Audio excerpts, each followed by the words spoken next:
नमस्कार, मी आहे तुमचा मित्र विवेक शुक्ला आणि हे ठाणे स्टडी सर्कल हा ग्रुप बनवला आहे. आणि आता आपण करूया होमी बाबास बाल वैज्ञानिक स्पर्धा परीक्षाची तयारी. ठीक आहे ना? आपण हे मराठी माध्यम इयत्ता 6वीची पुस्तकं घेतलेली आहे आणि माझा हे व्हिडिओ तुम्ही आपली पुस्तिका सोबत घेऊन वाचावी. पाठ क्रमांक 1 आपण केलेलं होतं. आता दुसरा पाठवर आपण करूया, बरोबर? ठीक आहे ना? चला सुरू करूया. हे पोचलो आपण दुसऱ्यावर. सजीव. आता मी थोडासा ह्याचा साईज मोठा करतोय कारण की तुम्हाला काही लोक मोबाईलवर पाहत असतील तर त्यांची साईज मोठी दिसावी, बरोबर ना? ठीक आहे. सजीव सृष्टी. तर आपल्याला सुबतावली अनेक प्रकारचे प्राणी आणि वनस्पती आढळतात.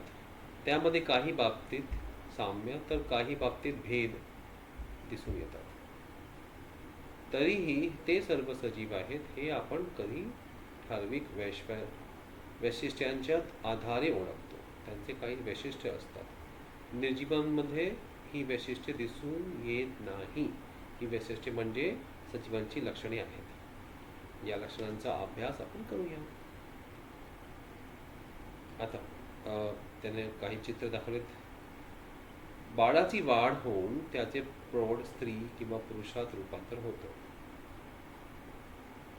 वाढीच्या काळात उंची, वजन, ताकद इत्यादींमध्ये वाढ होत असते. सर्व प्राण्यांची अशी वाढ होऊन ते प्रौढ होण्यास ठराविक कालावधी लागतो. मानवाच्या अशा वाढीस सर्वसाधारणपणे 18 ते 21 वर्ष लागतात. कोंबडी, गाय, कुत्रा यांच्या पिल्ले प्रौढ होण्यास किती कालावधी लागतो याबाबत माहिती मिळावी. हे विचारतात होमी परीक्षेमध्ये. आता कुंडीमध्ये लावलेल्या एखाद्या रोपट्याच्या टोकाशी दोरा बांधा व तो सरळ वरती एका खुंडी किंवा खिळ्याला ताणून 10 ते 15 दिवसांनी निरीक्षण करा. काय दिसते? वनस्पतींची झालेली वाढ कशामुळे आपल्या लक्षात येते? सर्व वनस्पतींमध्ये प्रामुख्याने खोडाची जाडी आणि उंची वाढत असते. वाढ होत असताना काही वनस्पतींना फांद्या फुटतात तर काहींना फांद्या फुटत नाही.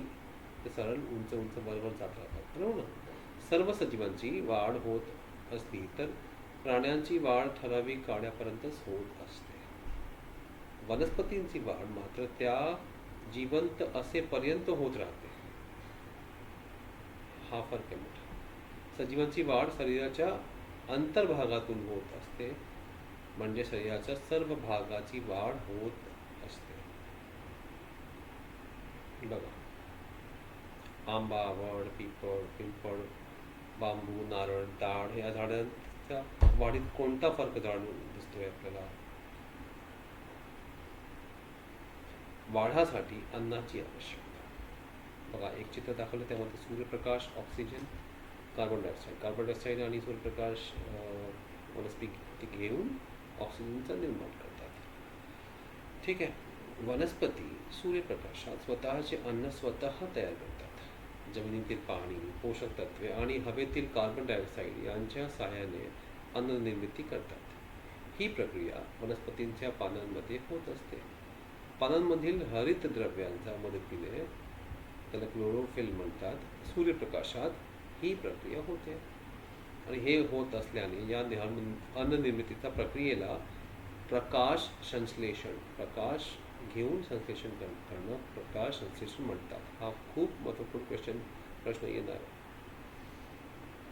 या क्रियेमध्ये वनस्पती ऑक्सिजन वायू बाहेर काढतात आणि ते वायू आपण प्राणी घेतो ना. वनस्पतींमधील हरित द्रव्यामुळे त्या प्रामुख्याने हिरव्या रंगाचा दिसतात. क्लोरोफिल हिरव्या रंगाचा असतो. ठीक आहे. अन्नग्रहण दाखवलेलं आहे. अन्नग्रहण करतात. प्राण्यांमध्ये मात्र हरित द्रव्य नसते. प्राणी स्वतःचे अन्न तयार करू शकत नाही आणि ते त्यांच्या अन्नाचा शोध घेतात. शेळी, मेंढी घोडा यासारख्या प्राणी गवत खातात, तर वाघ सिंहासारखा जंगली प्राणी वनस्पतीवर जगणाऱ्या प्राण्यांची शिकार करून आणण्याची गरज भागवतात. ठीक आहे ना. यानंतर श्वसन आहे, मग त्यानंतर उत्सर्जन. एक एक पार्ट तुम्हाला सांगतो यामध्ये काय काय आहे. चेतना क्षमता, हालचाल, प्रजनन किंवा पुनरुत्पादन, ठराविक आयुमान, पेशीमय रचना, उपयुक्त सजीव, अपायकारक सजीव, हिंसक सजीव, हे सगळं आपण करूया. तर सजीव प्राण्यांचा काय काय मेन गुण असतात ते आपण इथे पाहतोय, बरोबर ना. आता हे आपण एक एक लाईन करत जातो, बरोबर. ठीक आहे, ठीक आहे, झालं. आता श्वसन. तर प्राणी श्वसन कसं करतात. स्वतःच्या नाकासमोर हात धरा किंवा छातीवर हात ठेवा. काय जाणवतं. झोपलेल्या कुत्र्यांमध्ये पोटाची कोणती हालचाल दिसून येते. सजीवांना जगण्यासाठी ऑक्सिजनची आवश्यकता असते. ऑक्सिजन शरीरात घेणे व त्याचा वापरातून घेणे व त्याच्या वापरातून शरीरात तयार होणारा कार्बन डायऑक्साईड वायू शरीराबाहेर सोडणे याला श्वसन म्हणतात. आपण ऑक्सिजन म्हणजे आपण ऑक्सिजन घेतोय आणि कार्बन डायऑक्साईड बाहेर काढतो, आणि तो कार्बन डायऑक्साईड कोण घेतो. वनस्पती घेतात आणि ते ऑक्सिजन काढतात. ठीक आहे ना. मासा, साप, उंदीर, अळी, झुरळ अशा प्राण्यांमध्ये श्वसनासाठी ठराविक इंद्रिय असतात. तर वनस्पती त्यांच्या खोड व पानांवरील सूक्ष्म छिद्रांवाटे श्वसन करतात. हा, श्वसन हे सजीवांचे लक्षण आहे. ठीक आहे. अन्नग्रहण आणि त्यामुळे होणारे वाढ हे सजीवांचे लक्षण आहे. ठीक आहे. 2 झाले. तिसरं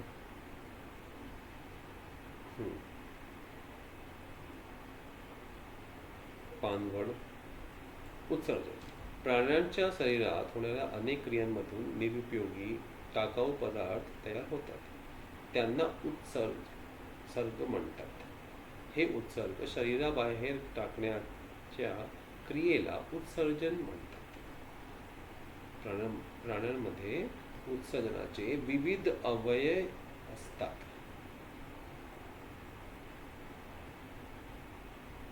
कुठले अवयव असतात. वनस्पती देखील उत्सर्जन करतात. उदाहरणार्थ काही वनस्पतींची विशिष्ट ऋतूत पानगळ होते.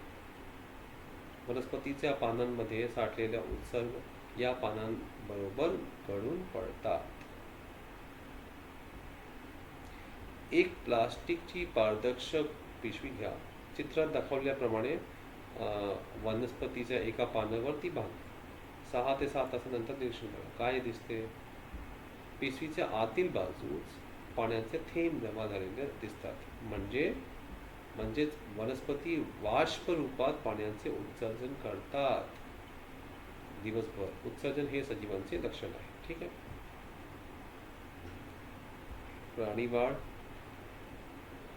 भोजन, जेवण, श्वसन, उत्सर्जन. ठीक आहे. आता बाभूळ, शेवगा या वनस्पतीच्या खोडावर दिसणारा चिकट पदार्थ काय आहे. उत्सर्जन. अच्छा. चेतना क्षमता. चेतनेला प्रतिसाद देताना सजीवांमध्ये विविध क्रिया होतात. तुम्ही गायी, म्हशींच्या गोठ्यात अचानक प्रवेश केल्यावर त्यांचे उभे राहणे, इकडून तिकडे फिरणे, एखाद्या गायीचे हंबरणे या सर्व त्यांच्या हालचाली आहेत. अंगणात लावलेल्या वेलसुद्धा आधाराच्या दिशेने झुकतात.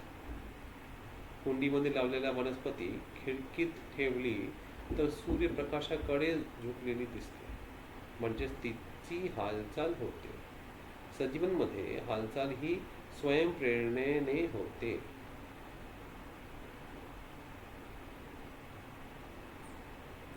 सभोवताली घडलेल्या घटना म्हणजे चेतना व त्यांच्यामुळे सजीवांनी केलेली हालचाल म्हणजे प्रतिसाद होय.